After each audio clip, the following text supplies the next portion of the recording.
നമസ്തേ. CSS വ്ളോഗ്സിലേക്ക് ഒരിക്കൽ കൂടി എല്ലാവർക്കും സ്വാഗതം.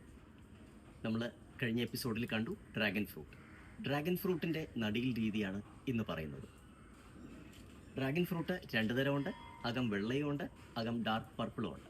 വയ്ക്കുമ്പോൾ എപ്പോഴും ഡാർക്ക് പർപ്പിൾ വയ്ക്കാനായിട്ട് ശ്രമിക്കുക, കാരണം കൂടുതൽ ടേസ്റ്റ് അതാണ്. നമുക്ക് ആദ്യം വേണ്ടത് സിമൻറ്റ് പോസ്റ്റാണ്. 7 അടി പൊക്കമുള്ള ഒരു സിമൻറ്റ് പോസ്റ്റാണ്. 7-7.25 അടിയോ ആകാം. സിമൻറ്റ് പോസ്റ്റാണ് വേണ്ടത്. അതിലൊരു 2 അടിയോളം നമ്മൾ ഭൂമിയിലേക്ക് വെക്കുന്നു. 5-5.5 അടി മാത്രമേ നമുക്ക് മേളിലേക്ക് കിട്ടാവൂ. അതിൻ്റെ സൈഡിലേക്ക്, സിമൻറ്റ് പോസ്റ്റിൻ്റെ സൈഡിലേക്ക് നാല് വശവും ഡ്രാഗൺ ഫ്രൂട്ടിൻ്റെ തൈകൾ ഘടിപ്പിക്കുക ചെയ്യുന്നത്. 1 അടി നീളമുള്ള കമ്പുകൾ വയ്ക്കുകയാണ് ചെയ്യേണ്ടത്. അതിന് നമ്മൾ ടാഗ് ചെയ്ത് കൊടുക്കുകയാണ് ചെയ്യുന്നത്, കെട്ടിവെക്കുക. അത് വളരുന്നതിനനുസരിച്ച്, ഇതിൽ പറ്റിപ്പിടിച്ച് ചേർന്ന് വളരുന്നതിനനുസരിച്ച് നമ്മൾ വീണ്ടും ടാഗ് ചെയ്ത് വരും.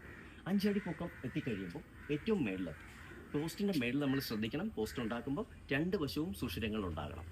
അതിലൂടെ കമ്പി കടത്തുകയാണ് ചെയ്യുന്നത്. പ്ലസ് ആകൃതിയിൽ കമ്പി കടത്തി ഇടുകയാണ് ചെയ്യുന്നത്. ഇതിൻ്റെ മേളിൽ ഒരു ടയർ, കാറിൻ്റെ ടയർ നമ്മൾ ഘടിപ്പിക്കുകയാണ് ചെയ്യുന്നത്. അതിനെ ഒന്ന് കെട്ടിവെക്കുക.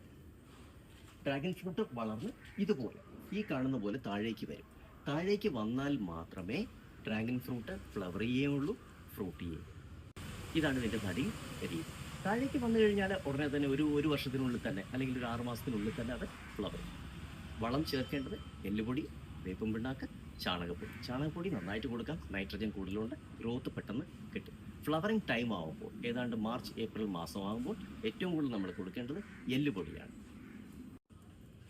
വീഡിയോ ഇഷ്ടമായാൽ ലൈക്ക് ചെയ്യുക, ഷെയർ ചെയ്യുക, സബ്സ്ക്രൈബ് ചെയ്യുക. മറ്റൊരു വീഡിയോയുമായി ഉടനെ കണ്ടുമുട്ടാം. നന്ദി, നമസ്കാരം.